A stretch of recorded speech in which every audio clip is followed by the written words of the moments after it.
what are the fruits of your labor? What is it you want to come from your business? And we talked about all the aspects, obviously, the impact, making a change in society, the economic returns for yourself, for your family, for your employees, for your partners, that are not about me, they're about we. They're about this connection, this human connection in a world where technology can do so much good. It can also separate us. It's all how we use it. We're using forms of technology, in my mind, as a way to create a deeper connection amongst human beings. And I really believe the experiences they create are what set them apart and make them some of the extraordinary businesses in the country and in the world.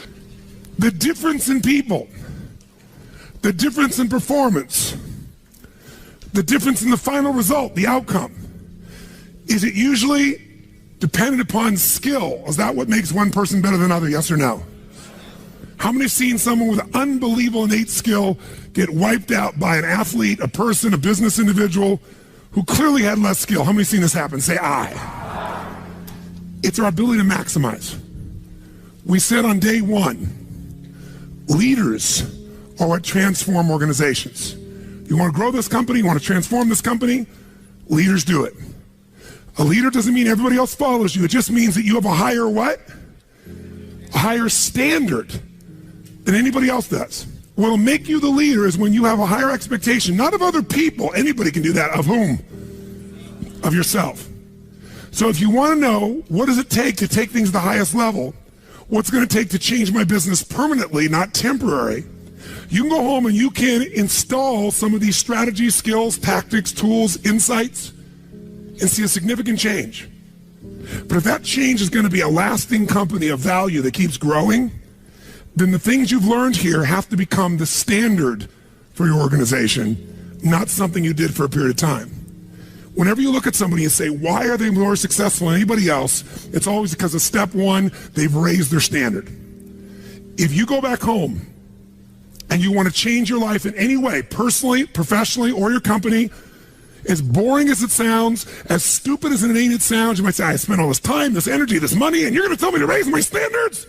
Yes. Because even though that's not sexy, it is the only thing that creates lasting change.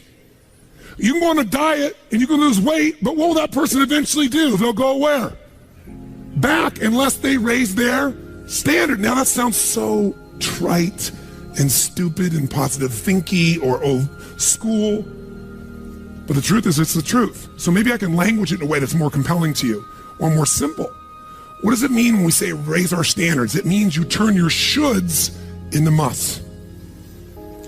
The difference in people is that they turn their shoulds into musts. The things that you used to say I should do, you do your shoulds when it's convenient, when it's comfortable, when it goes your way. But when something is a must, not to other people, but a must to you, do you find the way to get it done, yes or no? So the difference in people is what's their must, or another word for that is what's their standard. Every person in this room right now, our bodies are a reflection of our physical standards. They are not a reflection of our desires. Most people have a desire for more energy or a better body or a stronger body or a more fit body. We don't get our goals, we get our musts. The ones that are the must become how you are. And guess what? It shows up in your rituals. When it's a must, you have different rituals, different things you do consistently when you must have your body a certain way than you should or you'd like to or you ought to. How many thought I'm talking about here? Say aye. So whether we want it or not, the only way to change your body long term is change what the must is for you. Now, I'm not telling you what it should be. Who the hell am I? I'm just saying maybe it's time for you to take a look. Because many times you set the standard a long time ago, or you lost the standard completely, because most of us base our standards by our environment. Who you spend time with is who you tend to become. So if everybody around you is gaining a little weight, or everybody around you is, constantly tired, after a while, even if you had high energy, you don't want to make fun of them or tease them or make them feel bad. So gradually, subconsciously, you lower your own standard just a little bit. And that little bit is that old metaphor, overused but true. You take a frog and put him in boiling water, what's it going to do? Jump right out. But if you put him in and turn the water up real slowly, over time, it'll boil to death. That's most people's lives, isn't it? And it's usually because you haven't remembered the power of who you spend time with. Who you spend time with is who you become. So one of the things that's great about this 5 days is you found people from all over the world who are all absolutely committed to go day and night, night and day, literally, sometimes with food, sometimes without, but whose standard was, I am here to maximize who I am, what I'm about, what I'm going to take home, what I'm going to create. That raises your game. Remember, play against somebody you're better than, your skills are going to go down. Play against somebody better than you, just to stay on the court, the game has to go up. Want to change your life? Raise your standard. Want to raise your standard the most? Get around where it's better. Surround yourself with people playing the game much higher than you are. So just to be around them, your game has to rise. That's part of what we try to do. When we come into a company, we create that by raising the standard amongst them. Or you got to do it by yourself, but you got to do it. How many agree with me on this? Say I. And it starts with whom? It starts with us. So raise the standard. I remember when I met Michael Jordan for the first time, and it was while he was still with the Bulls. And I asked him, I got a chance to do some coaching, a bunch of people, and I think I introduced him because of this. And I said, Michael, I said, how is it you do this? I mean, you're the best that's ever lived at this stage. Got to ask the same question of Wayne Gretzky. And interesting, Wayne Gretzky, I had read someplace and he gave me the same answer. I asked him the same thing. You're not the fastest. You're not the strongest. You're not, you don't, how is it you're the great one when you're not the fastest, the strongest, the quickest? And he said, well, Tony, I appreciate the compliment, but he said, I think one of my advantages is most people skate to where the puck is, and I skate to where the puck is going. The power of what? Anticipation. He knows the pattern. With Jordan, his standard was, I asked him, he said, Tony, everybody, I said, what makes you the best? Is it natural ability? Is it talent? Is it skill? Is it God-given? Is it strategy? What is it? He said, Tony, I think I can say this to you without it sounding like hyperbole. He said, I have got unbelievable natural skills. But he said, study my history and you'll know why I am who I am. I did not make the high school varsity team when I was a sophomore in school. High school, I got cut. He said, I had a lot of natural talent, but the greatest gift of my life was a coach who said, you're not on the team. And I looked at him, I laughed at him. I said, you got to put me on the team. I'm the most talented guy out there. He said, no, you're not. He said, you have a lot of natural talent, but you have no heart, no absolute commitment, no real drive. You're not on my team. And it just crushed him. And finally he negotiated and he said, look, you want to be on my team next year? Simple. Meet me every morning before school for a one-on-one practice, and I'll take this raw talent and I'll teach you discipline. I'll show you how to raise your standard. And if you show up the whole year, I'll guarantee you a spot next year. And if you don't, probably the same outcome's going to happen when you try out next year. He couldn't believe it. And guess what? Most people don't know. Michael Jordan got up every morning and drilled and drilled and drilled and didn't get to be on the team. And next year he was on the team, and he was not only good, he was great. Guess when his career exploded? When he lost again championship to Detroit. And he was on the bus. He said he was crying in the back of the bus, physically crying, pissed off at all the other players that they hadn't done their job. And something inside of him snapped and realized, crying, whining, blaming everybody else is not the problem. I need to raise my... Because he realized that's what did it for him originally. And you know what he did that year? He lifted weights like never in his entire life. He decided he was going to dominate every person, every floor, every place, every spot in the country. He's going to be stronger than anybody. He practiced like he'd never practiced in his life. And oh, by the way, he won how many NBA championships? How many in a row? 3. Retired, came back and won how many in a row? 3. Never anybody in history would even dream of such a thing, especially after retirement. That's the power of raising your standard. But guess who he competes with? Michael told me one time, he goes, Tony, if I competed with other people, I wouldn't be who I am. He said, my competition is with the best I can be. They're trying to compete with me. That's why I beat them. Because they're competing with where I am. But I'm competing with where I can be. Think about that mindset. Think how your life would be different if you raised the standard of what you expected from yourself, not your people, yourself, to that level, how things could shift. It's all about changing your shoulds to musts. It's all about going back and saying, this is how it's going to be. It's like when Gary Vee was here and guys were saying, man, I'm working so hard, man. I work from 9 to 6. He goes, yeah, what are you doing from 8 to 2? 8 p.m. to 2 a.m. That's when you master your craft. I always say to people, it's what you practice in private that you'll be rewarded for in public. People say, oh my God, you have this great ability, this great skill. They didn't see all the hours. This class, this course, I know tons of this stuff like the back of my hand. But if you talk to my team who's exhausted, they'll tell you we're up to 4 a.m. almost every night. To be able to figure out how to provide for you a life cycle and get it to be real so you can think about Nike and give you accurate information about when did they really get to young adult, when they fall down. We had to make phone calls, read financials, do all kinds of stuff. We did all that stuff. We were doing all these things and we've accomplished so much, and I figured out how to make it even better. That level of commitment is what makes you great at what you do and gives you that little edge that makes you stand out from everybody else. And that standing out is what makes somebody absolutely own an industry or brand themselves like nobody else in the world. That process is what this is about. Raise your standard. When you got to go home, you got to say, where are we going to raise the standard? What am I going to take that's been my should and make it absolute must? Where are we going to do that as a team and how are we going to pull it off? Now, who here has ever, by the way, your income right now is a result of your standards as well. It's not the industry and it's not the economy. Who here is making more money today than you made 10 years ago? Let me see your hands. How many feel like it's not enough today? Let me see your hands. And how could that be? Real estate's so cheap now. Computers are cheaper than they were then. You get so much more for your money.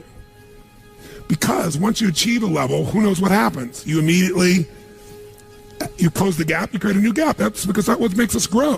Who's want to go back to where you were 10 years ago? Not many. Some of you would be, because it's gotten worse in the last 10 years for you. But the majority, there's no way. See, once you're fortunate enough, if you don't like cleaning house, once you're fortunate enough to have somebody clean your toilets, you will not be doing that again. Unless you like that. You'll find somebody who loves cleaning toilets and you'll pay them handsomely.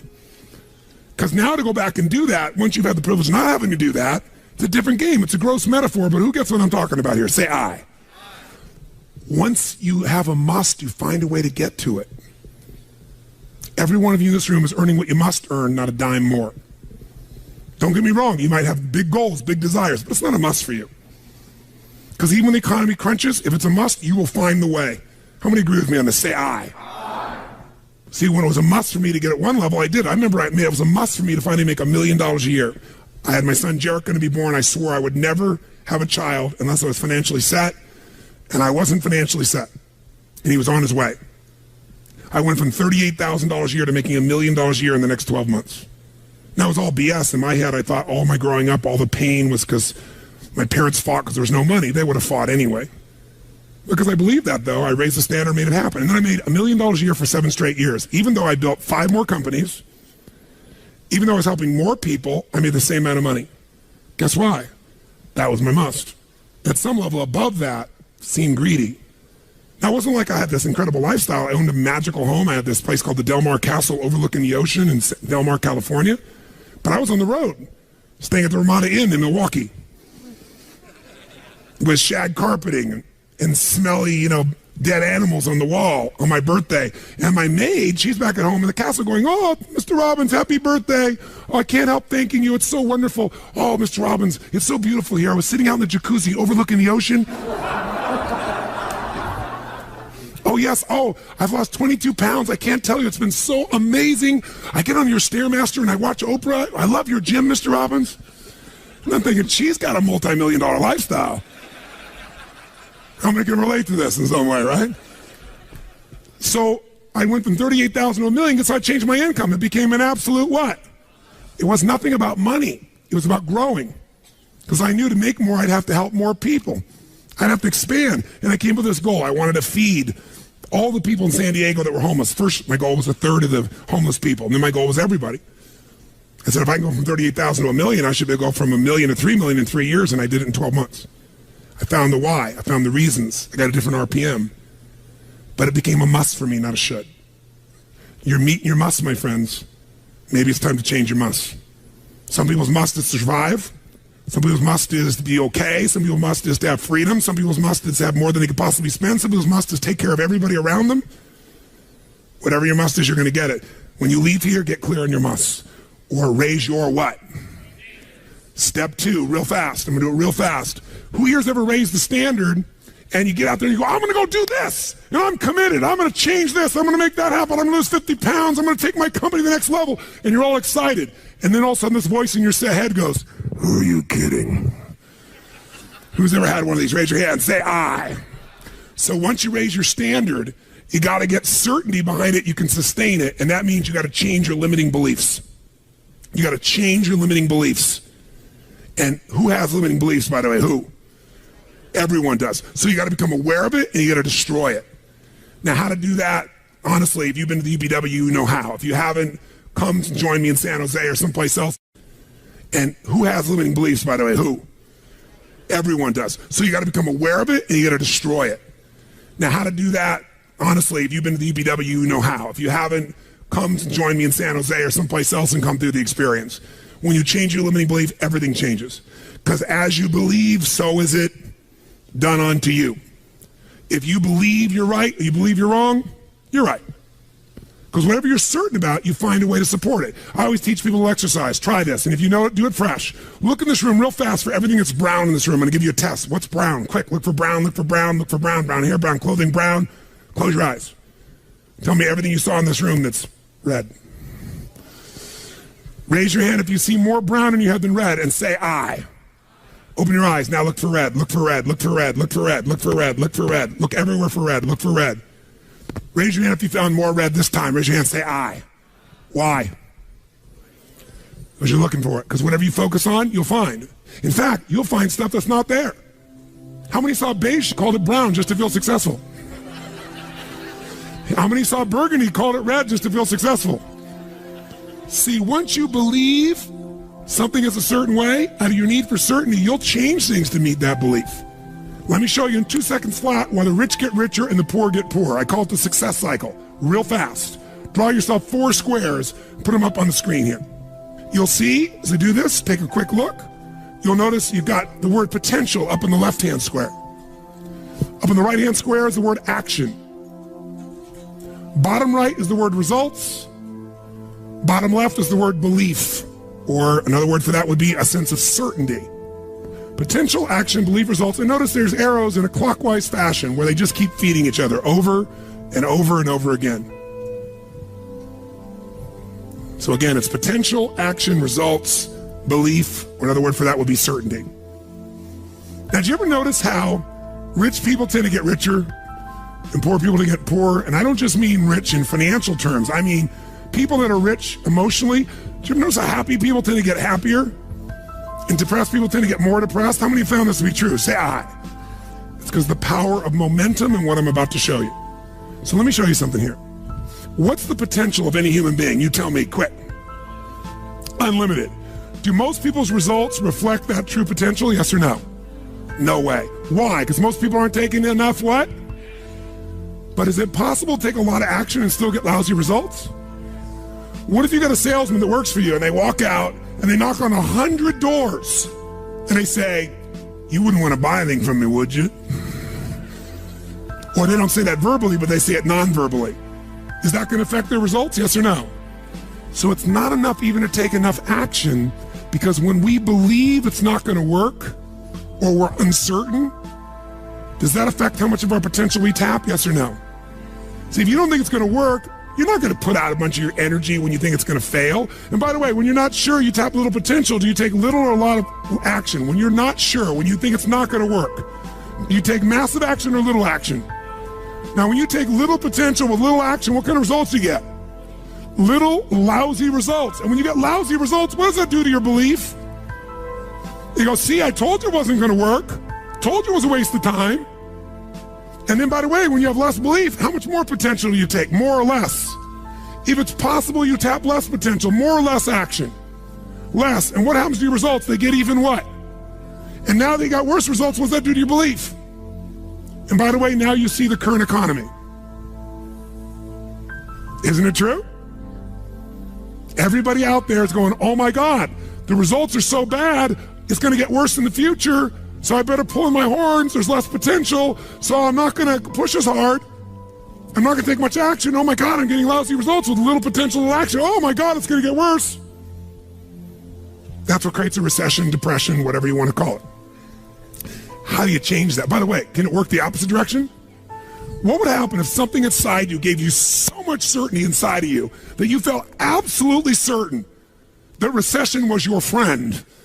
That the worst economy for you was the greatest time on earth, and all you had to do is manage your state and apply your fundamentals and immerse, stay coached so you don't get off target, keep taking action, and you could own your business and you go to other people's businesses. How many believe that, by the way, now? Say aye. When you have that kind of certainty, are you going to use more of your potential when you go home or less? Which one, my friends? Are you going to take less or more action? When you are certain and you use lots of your potential with massive action, what kind of results do you get? Massive action gets massive results. What kind of belief do you get now when you get better results? You go home, you use your core story. You go home and you take one of these techniques, you get a different response. You go home and you stimulate a new source of profit or income. You go home and you add a service. You go home and do anything. And it works. Your brain goes, yeah, it works. Now, by the way, at Home X, we went in there. Thank God we went in there because they took our stuff and it looked like it wasn't working. Do you remember that? Yes. Because some people there didn't want the change to happen. So we had to dig in and find it was working. We knew you can't take action. You can't sow that seed and reap nothing. So we uncovered what was really going on. You're going to have to watch for the same thing, depending upon the size of your organization. But bottom line, when you get great results, belief gets stronger. Now you're totally certain. Are you going to use more or less potential, my friends? Which one? More. You're going to take even more what? Going to even greater what? Even more certainty. And now what happens to your business? Boom, boom, boom, boom, boom, boom, boom. And now you have a different momentum. And so your economy does not have to reflect the economy. You get to create your economy. You get to decide whether you freeze to death or ski or snowboard. It's winter, but you can have the best time of your life. It could be a sunny, beautiful, magical time. But what you got to do is you got to manage this process. In order to do it, you got to change your limiting beliefs. And this week has been about doing that by giving you so many tools and examples that you'd be immersed. But I promise you when you go home, all this is going to be tested. A, because all the stuff that's waiting for you after being gone for 5 days. B, all the people there you work with, their limiting beliefs, whether you have one employee or two because you're an army of one or two people, or whether you got 10,000. And so you have to be able to implement. This, by the way, is, I'm not here to sell you, bring us in if we can help. Do you think we could help? Yes or no? Yes or no? Bring us in, we'll do it. Or get your team together and find a way to make sure this momentum goes in the right direction. Make sense? This is the must. If you have this high standard, but you don't really believe because the momentum's in the wrong direction, having the tools will be worthless. That's where certainty, that's where everything else we teach, that's what I do in my events, that's where you guys have been there before, that's what you got to bring to the table. What are the 5 keys for integrating this? Number 1, you got to go home and raise your what? Come on, guys, raise your what? Which means turn your shoulds into. Step number 2, you got to go out and change your limiting what? Find anything that's limited you and destroy it. What's the fastest way to destroy it? You can do it very quickly by producing the results in your mind over and over again. Or, why do you think I get people to walk on fire? Because they think it's impossible. When they walk in this fire, mentally you might say, oh, I can do it. But when they get in front of that fire and it's 2,000 degrees burning hot coals, it gets their full attention. And suddenly they have a state change. And when you get yourself in a state where you can storm through fire, it's not about fire walking. The state you're in to get yourself to walk across fire is the metaphor for anything that used to stop you, the fire of your life. And by the way, when you cross fire and you're on the other side doing something you once thought was difficult or impossible, it's that easy, your brain goes, what else can I do that I thought was impossible? It's unbelievable. It's not intellectual, it's emotional. Plus, after fire walking, cold calling is not a problem. You get the idea, ladies and gentlemen? All right? So what we're really talking about here is changing your beliefs. Now, here's the 3rd key. If you're going to get maximum results, you got to model what works. We brought you for 5 days and nights here, models of what works. Go back and get them. Now, here's where the challenge is. How many got tons to do in your normal list of things to do when you go home? How many got a lot to do? Say aye. How many have a lot of outcomes you got to go after? Say aye. How many have the same amount of time you had before? Say aye. So in your business, if you need something to get done, you get it done because it's an absolute what? Or you hire someone to get it done. Hire us, hire someone else, get somebody inside. But are these things you're going home with musts or shoulds? Which one? Do whatever it takes. You say, I don't have the money. You don't have the money not to. Forget us. Hire somebody as an individual who knows what they're doing and put them in there. Leverage yourself. The only way you're going to get the game bigger is by taking a little bit of what, my friends? Risk, but that means get yourself some resources. Be resourceful enough to get the resources. What's great about this? What is this opening? What is this creating? What's possible? What have I not seen? This is going to make me see. What have I learned from this? What can I learn from this?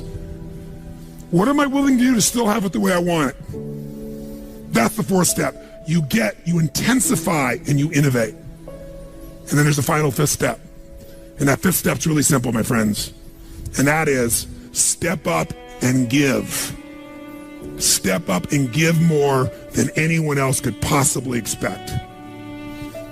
The ultimate transformation happens when you stop trying to get and you start to give. Whenever you're at your best, you're giving. I remember so vividly driving in my car, my Volkswagen Bug, and I was struggling, and I was 19 years old.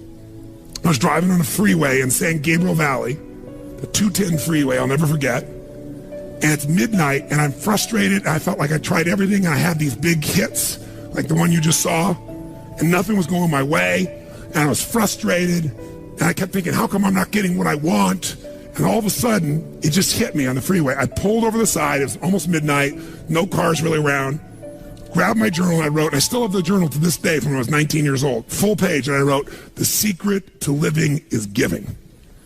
And I realized why I wasn't doing well.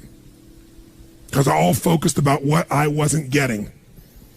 I was not focused on what I was not giving. And the whole game changed.